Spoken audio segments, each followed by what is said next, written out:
Chapter हम लोग का दो चर वाला रैखिक समीकरण लिखने,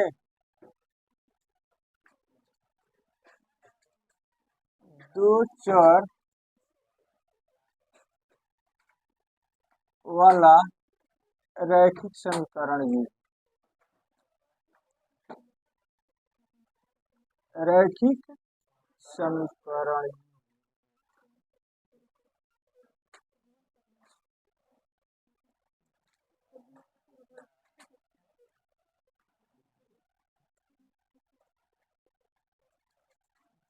एक्सरसाइज हो जाएगा हम लोगों का 3.1,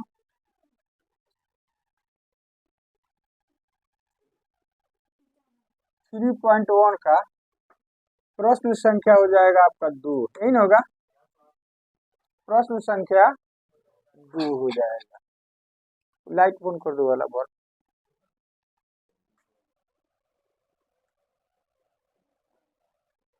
चलिए पहले प्रश्न 2 बार पढ़िए।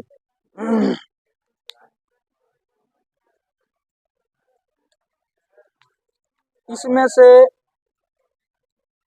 से एक हम बताएंगे, दूसरा आपको खुद अपने से बना लेना होगा। तो 2 नंबर में कह रहा है, क्रिकेट टीम के एक कोच ने रुपया 3900 में 3 बल्ले तथा 6 गेंदें खरीदी। बाद में उसने एक और बल्ला तथा उसी प्रकार की 3 गेंदें 1300 रुपया में खरीदी। इस स्थिति को बीजगणितीय तथा ज्यामितीय रूपों में व्यक्त करें। मतलब एक स्टेटमेंट दिया हुआ है, एक वर्ड प्रॉब्लम दिया हुआ है, और इसको आपको समीकरण, दी गई शर्त के अनुसार समीकरण में व्यक्त कर देना है, जो बीजगणितीय रूप कहलाएगा, और उसके बाद उसका ग्राफ खींच देना है, जो ज्यामितीय रूप कहलाएगा। ठीक है, तो सबसे पहले दी गई शर्त के अनुसार हम क्या करते हैं कि इक्वेशन बनाते हैं, समीकरण बनाते हैं, और उसके बाद से क्या करेंगे, इसका ज्यामितीय रूप, मतलब ग्राफ खींच देंगे तो इसका ज्यामितीय रूप हो जाएगा।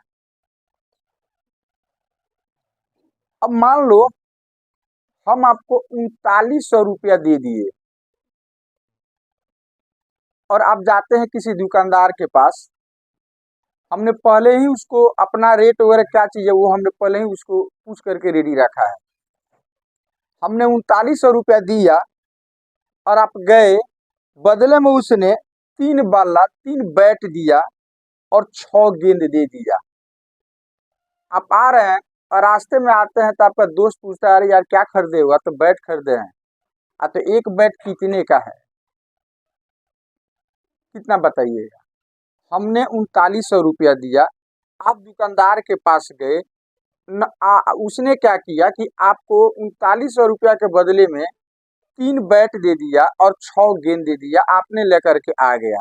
रास्ते में आपका दोस्त मिलता है और कहता है कि एक बैट का कीमत कितना पड़ा, थोड़ा हमको भी बता दो, हमको लेना है, कितना बताइएगा।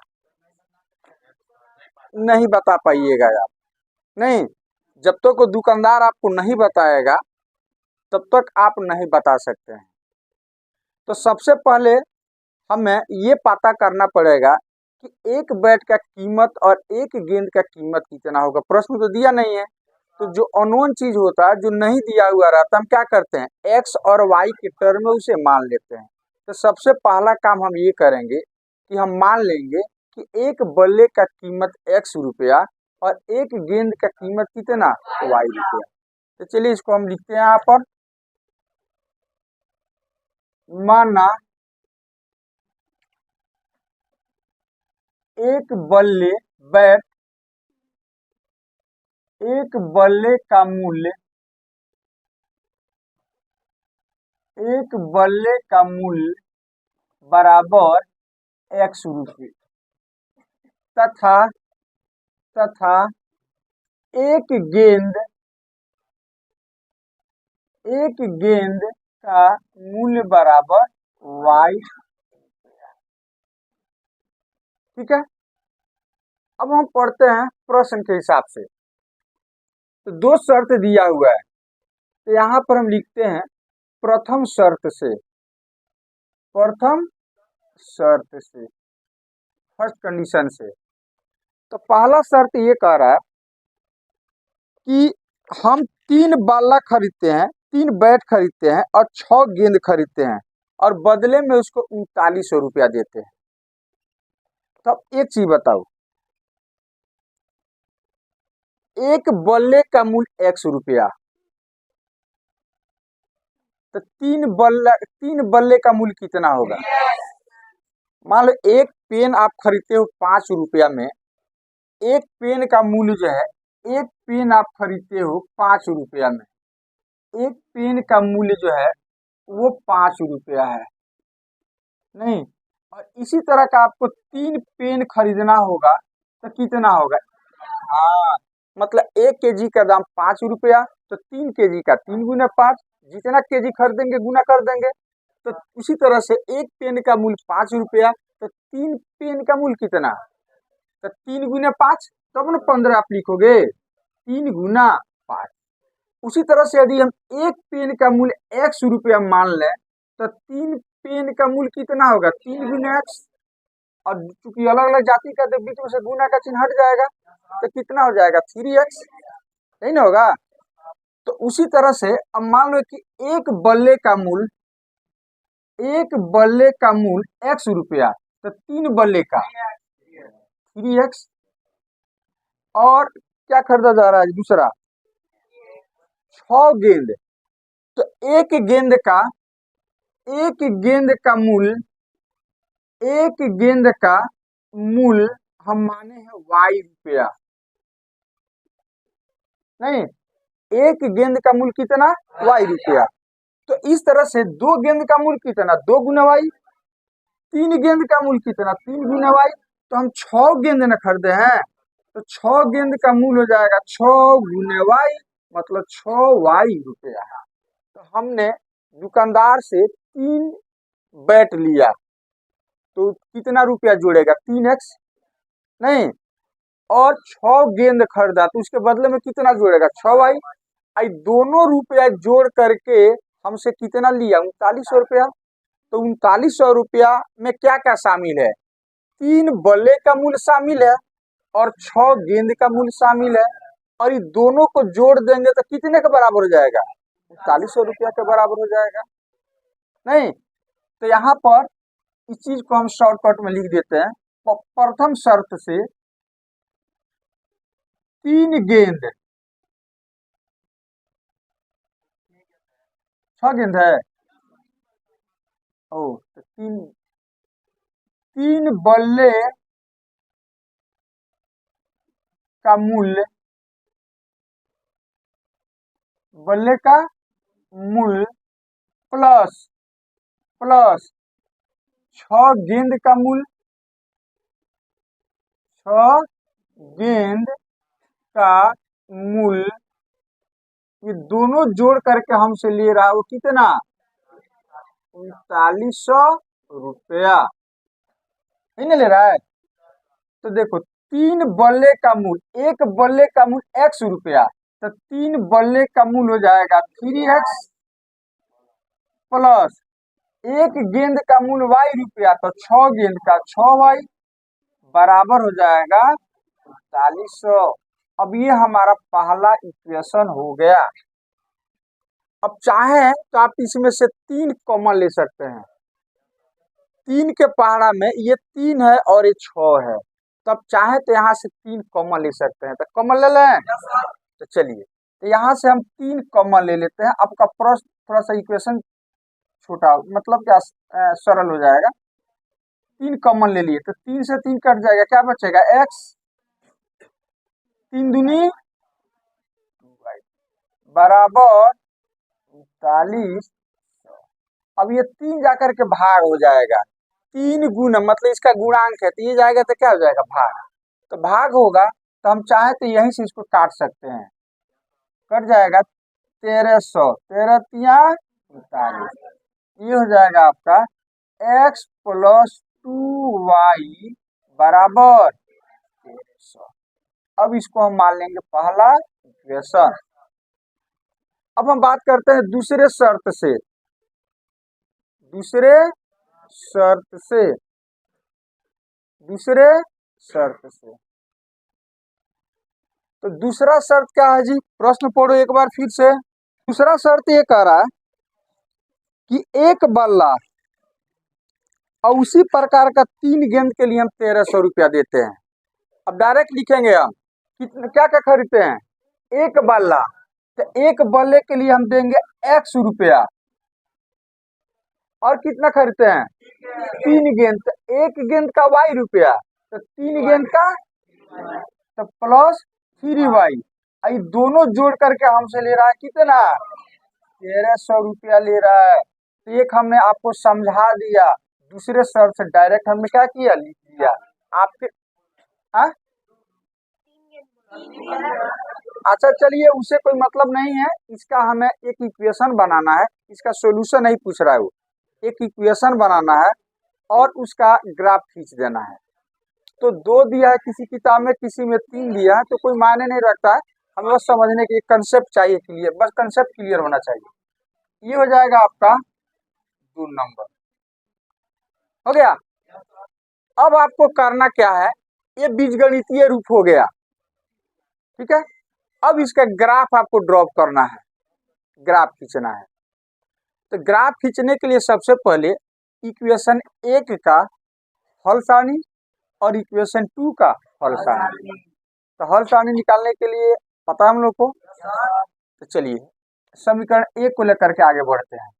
तो यहाँ पर लिखते हैं समीकरण 1 से, तो समीकरण 1 हो जाएगा x प्लस 2y बराबर 1300, कितना 1300। अब आपको करना क्या है, हल सारणी के लिए हम लोग क्या करते हैं, किसी एक चर को इधर रखना है, बाकी को दूसरे साइड में भेज देना है। तो x को रखे कि 2y को रखे, x को, क्योंकि इसका गुणांक 1 है, इसका गुणांक क्या चाहिए 2 है, तो हम इसी को 2y को उधर भेज देते हैं। तो जो भी पद उधर जाता है चिन्ह क्या हो जाता है, तो x बराबर हो जाएगा 1300 माइनस 2y। अब इसका हल सारणी, यहाँ पर गुना का चिन्ह छुपा हुआ है, तो अब इसका हल सारणी एक ऐसी सारणी जिसमें इस इक्वेशन का हल दिया हुआ हो, तो उसे हम क्या कहेंगे हल सारणी। ये हल सारणी हम निकालते हैं, ये x हो जाएगा और ये y। इसमें स्वतंत्र चर कौन है, राइट साइड वाला, ये वाला y। तो y का मान आप कुछ भी रखो, इसको हल करोगे जो आएगा वो x का मान हो जाएगा, याद रहेगा। तो चलिए बोलिए। तो यहाँ पर एक चीज याद रखना कि क्योंकि मान लो कि यहाँ पर 0 लोगे तो x का मान 1300 आ जाएगा। तो 1300 का मतलब जो एक्स वाई प्लेन पर जो हम लाइन लेंगे तो उस पर 1300 संख्या को निरूपित करना थोड़ा सा बड़ा हो जाएगा, लेंदी प्रोसेस हो जाएगा नहीं। तो इस स्थिति में हम क्या करते हैं कि कोई ऐसा मान लेते हैं कि मतलब कि x का मान भी लगभग लगभग y का मान नियरेस्ट है, नजदीक नजदीक में आए। तो यहाँ पर यदि आप लेते हो 600, कितना 400 लेते हो यदि, तो 4 दूनी 8, तो 1300 में 8, हाँ तो ले लो, कितना ला 400 ले लेते हैं, चलो 400 ले लेते हैं। तो अब मौखिक ऐसे लिखे हैं कि डायरेक्ट समझ में आ जा रहा है। चलो तो यहाँ पर 400 आपने रखा, तो 400 गुना 2 तो कितना हो जाएगा 800। तो 1300 में से इसको घटाना है, तो 1300 में से 800 जाएगा, 1300 में से 800 जाएगा 500, ये हो जाएगा 500। एक ले लेते हैं 500 y के जगह पर, यहाँ पर हम ले लेते हैं 500, नहीं तो 500 में 2 से गुना करोगे 1000, और 1300 में से 1000 घटाओगे कितना 300। तो पहला का हल सारणी हमने निकाल लिया। और उसी तरह से इक्वेशन 2 से, दूसरे समीकरण से, यहाँ पर लिखते हैं समीकरण 2 से, समीकरण 2 से। तो समीकरण 2 आपका हो गया x प्लस 3y बराबर 1300, नहीं तो इसमें भी हम 3y को उधर भेज देते हैं, तो प्लस जाकर क्या हो जाएगा माइनस हो जाएगा। ये हो जाएगा x बराबर 1300 माइनस 3y। तो यहाँ भी अब हल सारणी इसके लिए भी निकालेंगे हम। ये हो जाएगा आपका हल सारणी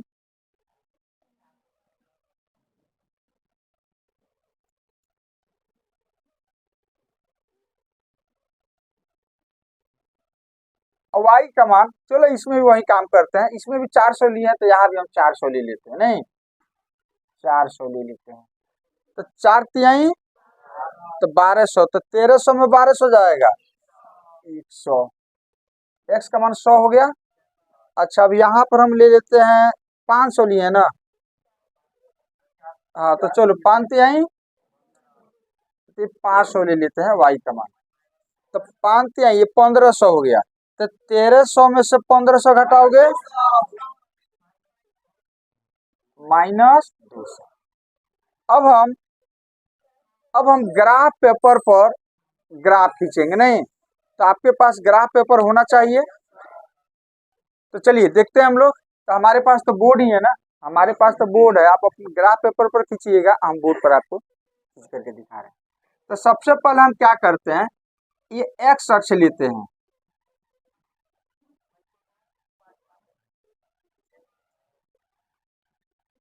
जिसको हम क्षैतिज रेखा भी कहते हैं, हॉरिजॉन्टल लाइंस। ये हो जाएगा आपका, आप स्केल से लेना सीधा होगा, हम ले रहे हैं हाथ से खींच रहे हैं तो थोड़ा सा बांस के जैसा सीधा दिख रहा है, नहीं चलो अब ये हो जाएगा मूल बिंदु हो गया, ये वाई, ये हो जाएगा वाई डैश, ये हो जाएगा एक्स डैश, और ये हो जाएगा, हमें पता है कि एक्स अक्ष पर एक्स का मान लेंगे, प्लस वाला इधर लेंगे, माइनस वाला इधर, उसी जिधर डैश है ना उधर माइनस वाला मान लेना है। वाई अक्ष पर अर्थात वर्टिकल लाइंस पर वाई का मान लेना है, और जो क्षैतिज है इस पे हमको एक्स का मान लेना है। प्लस वाला मान इस साइड में लेंगे और जिधर डैश है उधर माइनस वाला मान। तो एक्स का मान हम दोनों हल सारणी में देख लेते हैं। एक्स का मान देखो अधिकतम कितना है 500, और इसमें कितना है, तो सबसे प्लस वाला में सबसे अधिकतम मान 500 हुआ। अच्छा अब माइनस में भी है 200 है, तो इसका मतलब हम 100 का यदि हम डाटा लेते हैं, संख्या लेते हैं लाइन पर, तो कोई दिक्कत नहीं है, तो 100 का हम अंतर लेकर के चलते हैं। आपके ग्राफ पेपर में लाइन इस तरह से दिया रहता है, तो 2 लाइन, पहला लाइन जो होगा 10-10 का गैप होता है 9 का, तो इनको 100 200 ऐसे मान करके चलेंगे। तो ये पहला पॉइंट हो गया, ये हो जाएगा 100, ये दूसरा पॉइंट हो जाएगा, ये हो जाएगा 200, बराबर डिस्टेंस पे लेंगे, ये हो जाएगा 300, ये हो जाएगा 400, और ये हो जाएगा 500। नहीं माइनस वाला में भी ले लेते हैं, क्योंकि माइनस वाला में हमारा डाटा है -100 -200। चलो एक और ले लेते हैं -300, बाकी की जरूरत हमें नहीं है। अच्छा वाई का मान प्लस में कहाँ तक है, इसमें भी 500 है, तो यहाँ पे ले लेते हैं 100, ये हो जाएगा आपका 200, ये हो जाएगा 300, ये हो जाएगा 400, और ये हो जाएगा 500। नीचे आते हैं -100 -200 -300, नहीं तो चलो माइनस में वाई का मान नहीं है, इतना ही लिख करके हम छोड़ देते हैं। अब हमें क्या करना है बोलिए, ग्राफ खींचेंगे, क्या करेंगे ग्राफ खींचेंगे। तो चलिए हम लोग ग्राफ खींचते हैं। अब तो सबसे पहले पहला इक्वेशन का ग्राफ हम खींचेंगे, नहीं तो पहला इक्वेशन में देखो, आप यहाँ पर खड़े हो, आप यहाँ पर खड़े हो, मूल बिंदु से हमेशा दूरियां मापी जाएगी। आप यहाँ पर खड़े हो, आपको निर्देश मिलता है कि आप एक्स अक्ष पर 500 यूनिट दूरी तय करो। तो चलोगे, ये सब जो है पिलर है अपना लगाया गया है, दूरी आपको बता रहा है, तो यहाँ से चलोगे तो 500 ये वाला पॉइंट, यहाँ से निर्देश मिलता है कि आप वाई अक्ष के दिशा में 400 मीटर ऊपर जाना है, प्लस साइड में, नहीं तो यहाँ 500 से अब 400, तो 4 से देखो यहाँ पर है ना, तो इसके सामने सीधे आपको जाना 400, यहाँ से सीधे आपको जाना है 400 के सामने, 400 के सामने। तो ये पॉइंट हो गया आपका, ये पॉइंट। तो ये पॉइंट हो गया जिसका मान होगा 500, 400, 500, 400। अच्छा चलो एक और पॉइंट है, x का मान कितना, 300। तो चलो यहाँ से चलते हैं, तो 300 यहाँ पर आ जाएगा नहीं, यहाँ से y x के दिशा में देखो यहाँ पर 500, तो 300 से अब स्टार्ट करो, 500 के सामने आपको जाना है। तो 300, चलो रास्ता बनाते चलो, सीधे देखना 500 के सामने आ जाओगे तो रुक जाना, यही ना 500 हो जाएगा। तो ये वाला आपका हो जाएगा, ये वाला पॉइंट हो गया। इस पॉइंट का निर्देशांक कितना होगा, 300, 500। अब ये दोनों पॉइंट को एक स्केल पर ले करके और एक लाइन खींचना, वही उसका क्या कहलाएगा, ग्राफ कहलाएगा। तो हमारे पास एक स्केल है, छोटा स्केल है, और दोनों पॉइंट इस तरह से कि स्केल का किनारा इस पॉइंट को टच करे, नहीं किनारा क्या करे, टच करे। अब ये हो गया आपका, थोड़ा सा कंजूसी नहीं करना है लाइन खींचने में।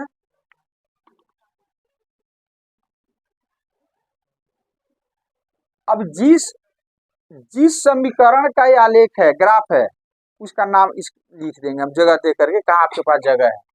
तो चलो यहाँ पर हम लिख सकते हैं, तो ये पहला का है ना, तो पहला x + 2y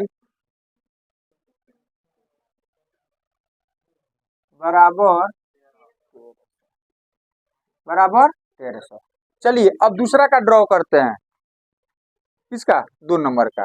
तो x का मान कितना, 100, तो 100 यहाँ पर आएंगे, और यहाँ से y की दिशा में 400, तो 400 यहाँ से सीधे रास्ता बनाओ, 400 के सामने जाकर के रुक जाना, 400 ये वाला पॉइंट हो जाएगा नहीं। अच्छा जी चलो इसका निर्देशांक लिख दो, तो चलो इसका निर्देशांक हम लिख देते हैं 100, x का मान पहले लिखा जाता है, तो 100, 400, 400। अच्छा दूसरा है -200, x मान -200, तो माइनस इधर आएगा, इधर आएगा, इधर आएगा, यहाँ पर आ जाएगा, और यहाँ से y की दिशा में 500 ऊपर, तो चलो सीधे ऊपर 500 के सामने, 500 के सामने, यही ना 500 हो जाएगा, ये वाला पॉइंट हो गया। अब इसका निर्देशांक हो जाएगा -200, 500। अब 2 पॉइंट यहाँ भी हमको मिल गया। अभी दोनों पॉइंट को लेकर के फिर आपको एक रेखा खींचना है, लाइन खींचना है नहीं, और वो लाइन जो होगा दूसरे समीकरण का ग्राफ हो जाएगा।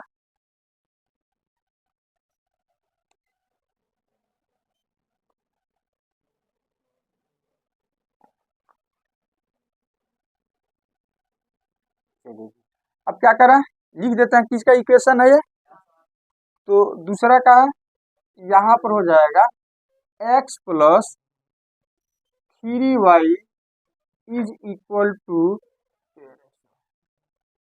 1300 हो जाएगा। अब आप देख करके बताओ ग्राफ को कि ये प्रतिच्छेदी है कि क्या चीज है, प्रतिच्छेदी है, क्योंकि ये आगे कहीं ना कहीं जाकर क्या करेगा, काटेगा। इधर चौड़ाई ज्यादा है, इधर कौन सी है, कम है, तो ये प्रतिच्छेदी होगा नहीं। तो हमें प्रतिच्छेदी ये सब लिखने की जरूरत नहीं है, प्रश्न के हिसाब से सिर्फ आपको बीजगणितीय रूप दे देना है, इक्वेशन बना देना शर्त के हिसाब से, और उसका ग्राफ खींच देना है। तो चलिए इसको नोट कीजिए।